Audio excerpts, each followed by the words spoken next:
it's a money fight, I get you, and you want to make money. But at some point in time, if you keep telling us that you're taking boxing seriously and you want to be recognized as a big-time boxer / fighter, you're gonna have to fight somebody closer to your age, who is a contender at the very least. Jake Paul fight announcement, another circus act, another clown show.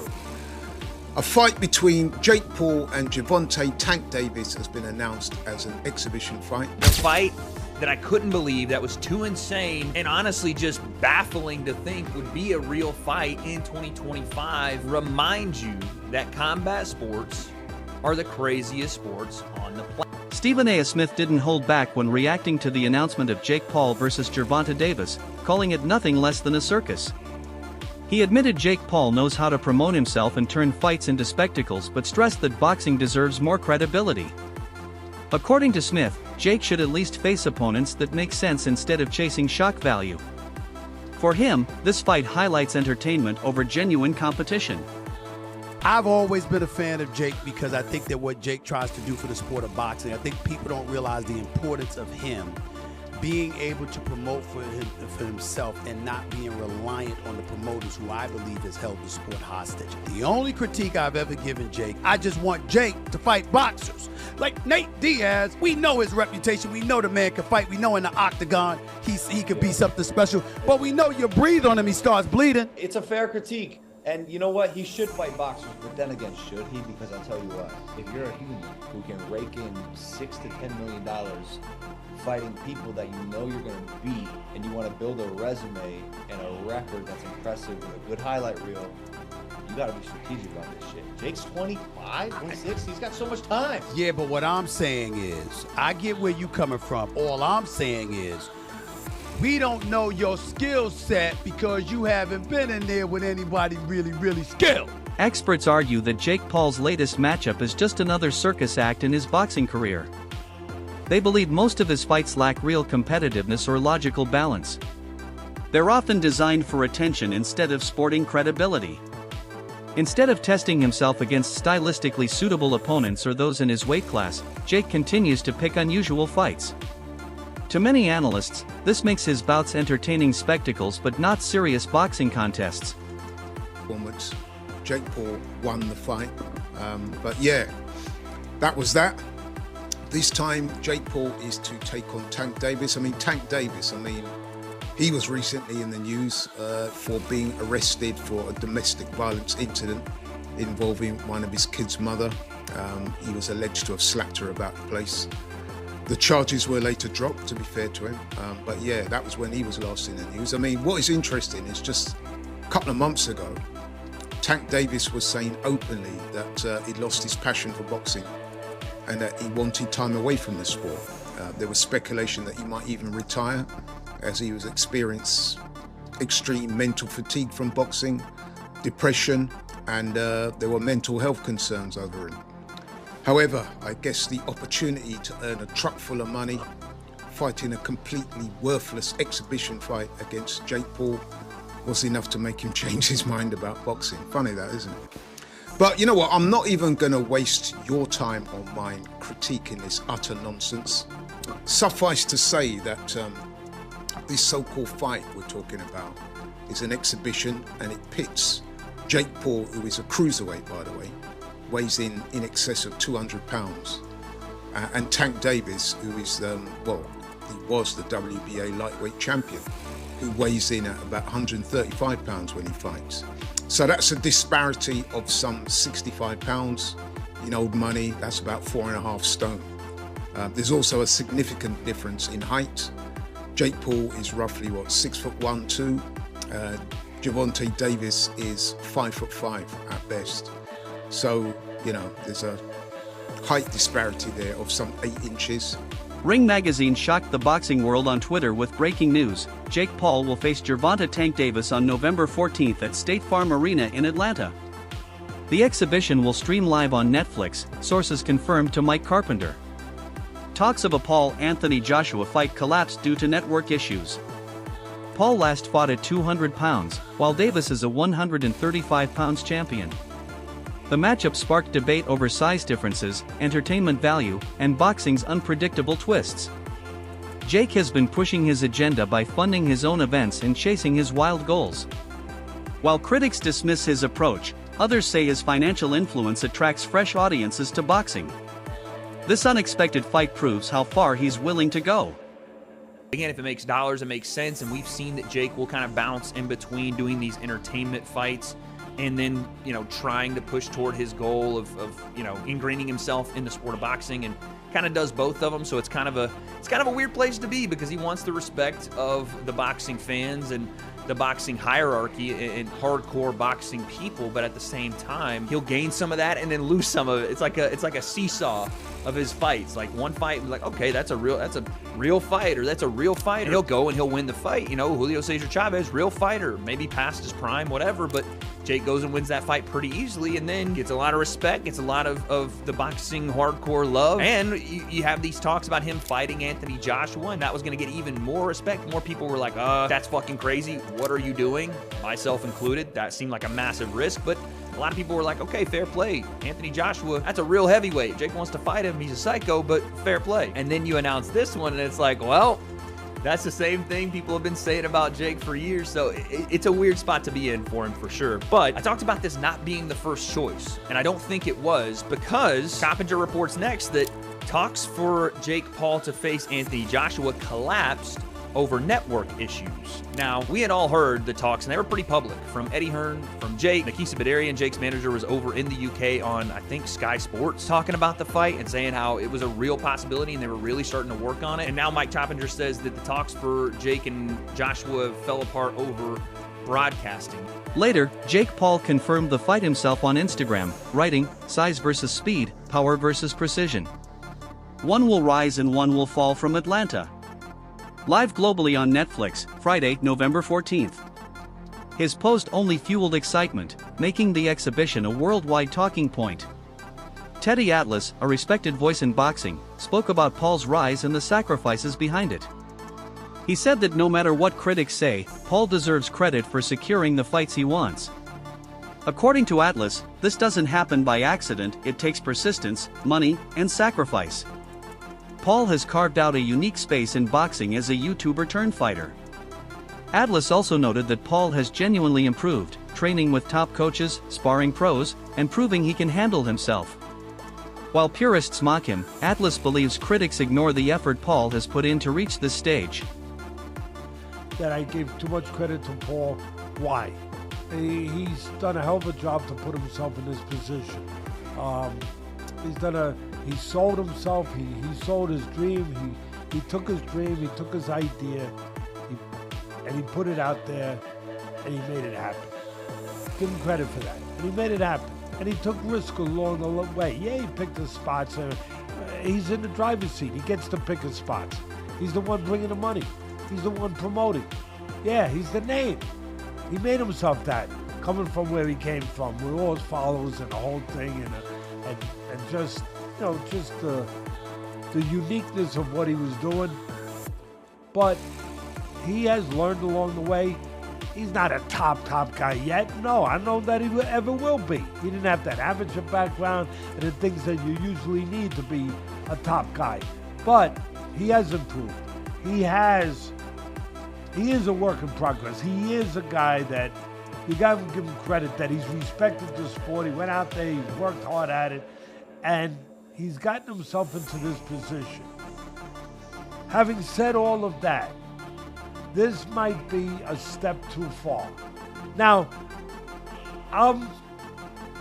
when I say it, I'm also, I try to be responsible. I've been in this game 50 years, so I know where not to step, where you could twist an ankle, or worse, you could break a leg or fall down. When I say that with the understanding, too, that Joshua's coming off being knocked out. TalkSport reacted strongly to the announcement, calling Jake Paul versus Gervonta Davis a completely unbalanced fight. Their main concern is the massive weight gap. Davis, a natural lightweight at 135 pounds, has dominated with knockout power. But stepping in with Paul, who walks around at 195 pounds, seems unrealistic. The question is how this could ever be considered fair or meaningful with such a size gap. This is a recurring criticism of Paul's matchmaking. Many argue he picks opponents who are smaller, older, or not boxers at all. Davis may be at his peak, but compared to Jake, he's undersized. And that's probably where the problem was. So I think that fight is sort of like dead and buried in the water. And we get Gervonta Davis, man, like you guys said it. He's a 135-pound world champion, lightweight world champion. The guy's my height. He's 5'5", and Jake Paul is a cruiserweight. You know, he walks around at sort of like 15 stone. So, and it's an exhibition. So look, if you buy into that, then yeah, fine. But it's not one for me. Spence, let me ask you this: if you were European champion, right? Yes. Before you had to retire, so that you were European champion. If you were, how tall are you? What are you at? 4'8", 4'9"? 5'5". 5'5". Okay. If you were in your pomp at European champion and you were 5'5" and you were fighting Jake Paul, would you fancy your chances? Absolutely. I think, yeah, definitely. I think I fancy my chances. I think Gervonta Davis actually beats him as well. He's one of the pound-for-pound best fighters in the world at lightweight. But it's a bit of a weird one, isn't it? It's like you got a guy of 5'5" boxing a guy of 6 foot plus. Cruiserweight, yeah, it's just all a little bit odd. I feel if they're going to do an exhibition, perhaps Jake should have picked someone more his size. Look, his last fight against Julio Cesar Chavez Jr. Was at cruiserweight. Chavez Jr. was a former world champion at middleweight himself, and that sort of made sense. And it was a good win for Jake Paul. You know, he come out there and he beats an ex-world champion. He gets a little bit of credibility, and you go, right, now you're heading in the right direction. Boxing scene analysts explain that this fight is not a win-win for Gervonta Davis. Despite being the smaller man, Davis carries an undefeated record and knockout reputation. But fighting a much bigger opponent poses risk. If he loses, critics will say the size gap was too much. If he wins, others may claim Jake Paul was never elite, making the victory less meaningful. I'd say it's win-win for Gervonta as much as it is for Jake. Jake, it's like, okay, you're fighting a former world lightweight champion. You're bigger, so you have some advantages, even if you're, at a severe skill disadvantage. You're not supposed to expect to do anything, but if you do, it's even, it's bananas for you. It's great. Gervonta, I don't know, what if Jake hits him? Jake's a big guy. I don't know if Gervonta stood next to Jake. Jake's a big guy. Yeah, he's a big dude, yeah. And Gervonta is small even by lightweight standards. Right. So it is a little bit of a David and Goliath fight. It's just, the David character in Gervonta is much, much more skilled. But I guess there's, that's the thought process. As far as what it does for boxing, well, absolutely nothing. But then again, what have Gervonta Davis and Jake Paul really done for boxing in the ring aspect? Because Jake, very good promoter. I am a believer in Jake as a promoter, and I think that he has a future as a promoter, and I think he's done very well as a promoter, and I think his company has done some very good things for the sport, and for young fighters, and for brewing talent and making good fights on that basis. But as far as from fighters' perspective, what they do for boxing from a fighter's perspective, I don't think Gervonta Davis has ever done anything for boxing, honestly. Like I feel like TV has just in this generation, they just create stars, and then they just tell you, okay, we're gonna make this guy the star. It's like they're pre-created, and then they just tell. Critics argue that Jake Paul's boxing power doesn't come from rankings or merit, but from his financial strength. Analysts note that his money and promotion allow him to dictate fights, regardless of whether they make sense. His ability to land fights with Julio Cesar Chavez Jr. and now Gervonta Davis shows his control. To traditional fans, these matchups look more like entertainment shows than serious contests. This influence is seen as damaging to boxing's integrity since weight classes and rankings are ignored. Here we go again, people. Another Jake Paul fight, another embarrassing night for boxing. I've said this a few times now, and I'm really getting sick of it. 10 rounds of tediousness, whereby Jake Paul was just, I say throwing punches, a lot of them didn't have any zip on them against an opponent that was just compliant. He holds boxing in contempt. He's basically pimping the sport. That's what Jake Paul is doing. And I find it unacceptable, I really do. The whole Jake Paul brand is actually bad for boxing. Taking advantage of the sport, pimping the sport, fighting washed up MMA fighters, former fighters, and now we're hearing that he's about to enter the WBA rankings and could be in line for a world title shot. Absolute farce. He couldn't get away with it in any other sport, and that's what makes. Here we go again, one critic said. Another Jake Paul show. 10 rounds of emptiness, with Jake throwing punches that lacked real impact against a compliant opponent. He disrespects boxing, pimping the sport for fame. It's unacceptable. Many share this view, calling Paul's brand bad for boxing. Former champion Carl Froch was especially blunt, calling it an absolute joke. He revealed talks for Jake versus Anthony Joshua were 99% done before Paul pivoted to Davis, half his size. Froch said this shows Jake wants shock value over true challenges. Instead of risking a monumental fight with Joshua, he picked Davis, creating a sideshow. The Jake Paul was supposed to be fighting AJ. Eddie Hearn announced 99% done, which we've just spoke about. What next for AJ? Potentially Jake Paul. But it now looks like that Jake Paul is fighting one of Anthony Joshua's legs. He's fighting Gervonta Davis, somebody who's a quarter of his size. I don't even know what's going on. Has Eddie Hearn been played? Let me know what you think, but the AJ fight with Jake Paul's finished. Gervonta Davis, fake Paul, November. I don't know what's going on in the world of boxing. This is an absolute joke. What next for AJ? We'll get into this, and there's so many questions I want to get into. Former two-division champion Paulie Malignaggi admitted he never saw this fight coming. The announcement stunned him, even though Paul has made headlines with unusual opponents before. Facing a lightweight like Davis still caught him off guard. Malignaggi called it unpredictable and proof of how far Paul is stretching matchmaking boundaries. Had been being talked about even prior to the Lamont Roach fight. I thought it was so utterly ridiculous, especially that you've essentially manufactured Gervonta into a star without really having him fight any major threats in his career. I know the groupies, they're gonna say somebody like saying, well, if Leo Santa Cruz is the biggest name on your resume, you got a problem. Santa Cruz was probably dying shot by the point in time before Gervonta Davis. Santa Cruz, who 90% of his own resume was against guys you never heard of. And again, it was a one-directional fighter who started at bantamweight and they fought at 130. That's your best win. Pedraza's a solid win, I thought, even though it was a weight drain Pedraza, and Pedraza was so weight drained that he'd actually already lost to Edna Cherry. He should have already not been champion by the time Gervonta fought him, but they robbed Edna Cherry in that IBF title defense of Jose Pedraza, so that Pedraza remained champion. I remember because I worked that show and commentated that fight.